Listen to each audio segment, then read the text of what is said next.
Hey everybody, welcome back to another episode of On the Pulse Golf Talk.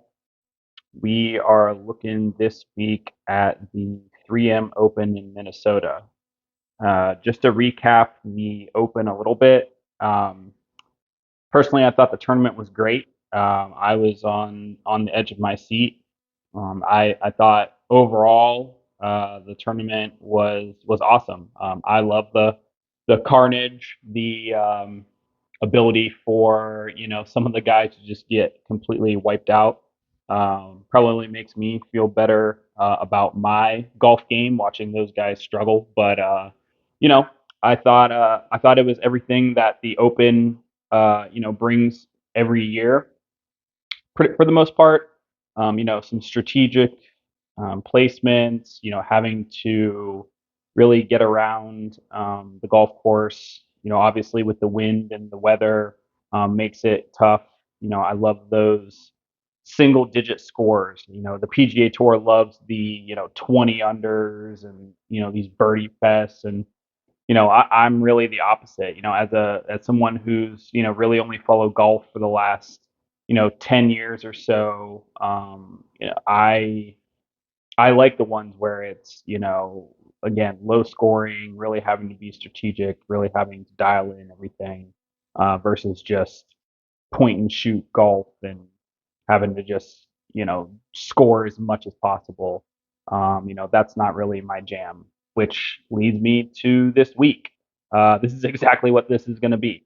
The score is probably going to be between, you know, 18 to 25 under, and you're going to have to really make birdies, and you're going to have to keep yourself away from any, negative scores. So let's jump right into what we're looking at for early bets. So when I looked at this morning, um, odds were uh, out early, and I had some looks coming in that I was thinking about, and some of those looks like have moved a little bit now, just since this video is coming out. Personally, I Tony Finau is playing the best out of everybody. He should be the favorite here.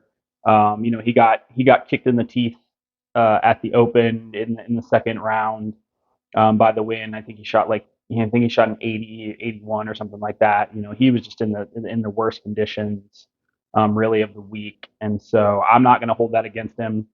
I can't bet him at that low number. Even at I stick with the each way bets.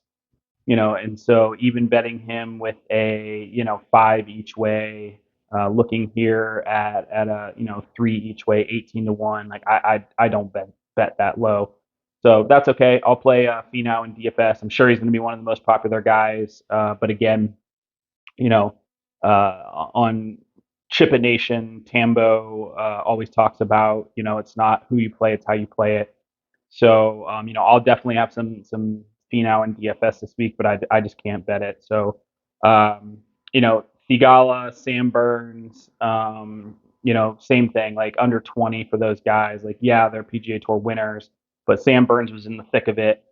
Even on Sunday, he shot a bad round, but he was up there, and then coming back across. And just what this course demands, I'm not sure that I'll be on Burns. I can see again, if his ownership comes in low and he's squeezed there in the middle between Finau and Thigala, I'll give him a look. But for an outright at 16 to 1, even at 18 under 20, like I'm not doing that.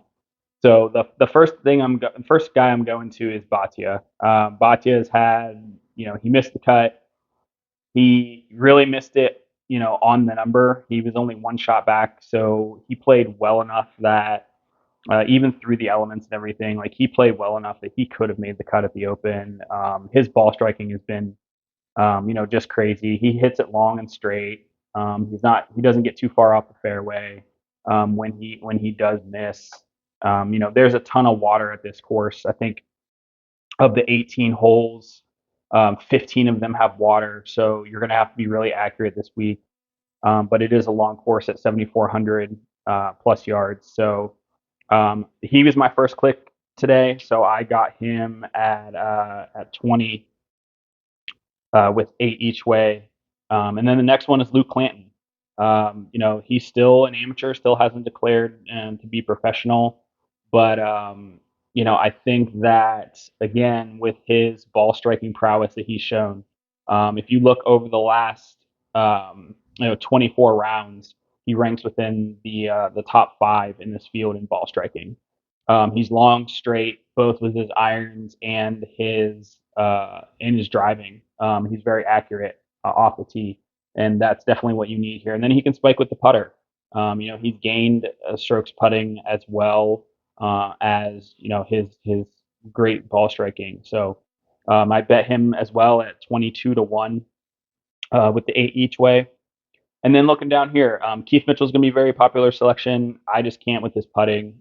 He's finished top 5 here 3 of the past 4 years, but he's gonna be popular. I don't think he's gonna win, so I'm not gonna bet him to win. But going down here, there's guys that Pendrith played well last week. You have Billy Horschel who's in the mix again. I think can Billy contend? Yes, but what's the hangover from the Open? So again, he's going to be another one where let's see what his DFS pricing is, and if he comes in at a lower ownership because people don't play the narrative where he can contend again because he was just contending at the Open, I'll definitely take a shot at that because I think he would be a good play there. Just not 100% sure I'm going to play him at a long course, at 33. If he was maybe 40, then I'd take a shot, but not at 33. Uh, Going down the board here a little bit, I don't really like any of these names, not for the price tag. So I went down here just a little bit, Michael Thor Bjornsson. He would, he'd be a good look again in DFS. I just don't a 50 for a rookie coming in. I just don't see it. Mac Meisner played well last week. I think he could be a good look. Obviously, he's in form.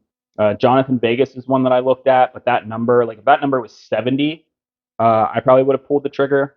But Jonathan Vegas has a great track record here at this course. He's really hitting the ball well. Ranks top 10 in ball striking in this field. So he'll definitely be a play for me in DFS, which we'll cover more later in the week. But again, at 50 to 1, I'm not playing Jonathan Vegas. Like I'll pass on that and hit him in the DFS market. Again, I don't love any of these guys down here. Ben Silverman's been playing really good. Again, he's always kind of like my dark horse in DFS. He's that between 2 and 5% guy that I play. His ball striking again has been really well. He can get hot with his putter. He plays really well off the tee. He's very accurate. But again, at 66 to 1, like the guy's never really contended to win. Why do you think he's going to contend to win here at 66? So I did not pull the trigger on that. One thing that I did do though is Andrew Novak. Andrew Novak, this number is actually moved from when I got it early this morning. So I got a Novak at 70 to 1, and he's just a guy that's again is kind of up and down. He's spiking. He's either boom or bust. Like he's in the 40s to 30s, or he's like top 10. So I went ahead and pulled the trigger on a 70 to 1 to Andrew Novak.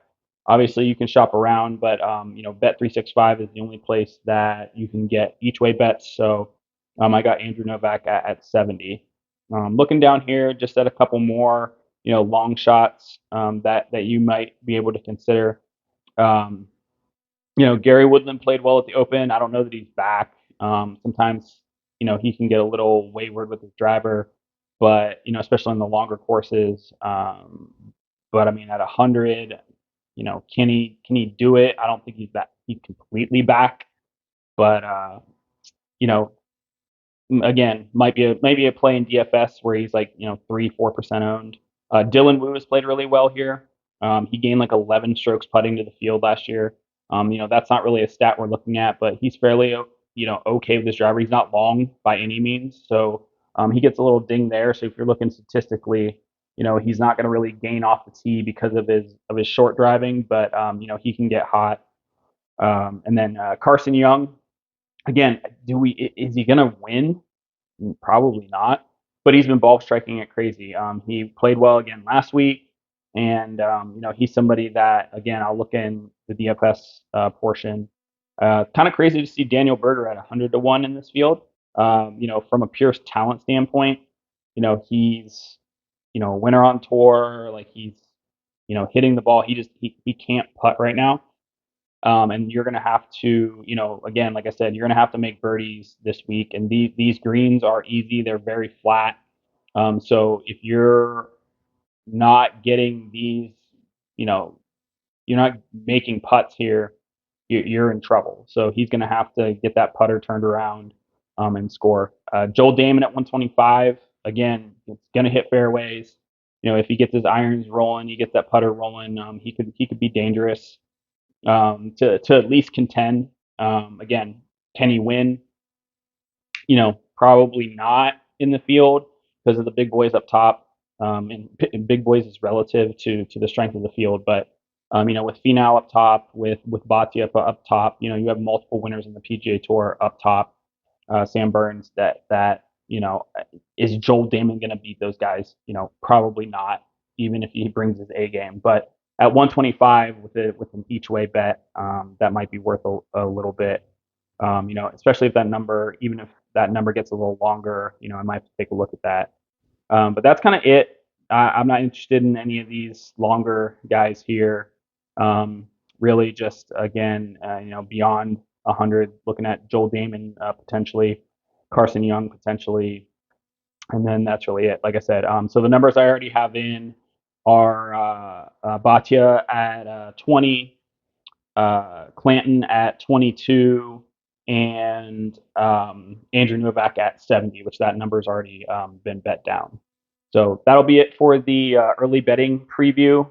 Again, we'll go look at the DFS portion later this week. I'll do a little bit more of a breakdown of the course and what we're going to be looking for in players, and we'll hopefully have a little bounce back from the Open. Wasn't a great betting or DFS week.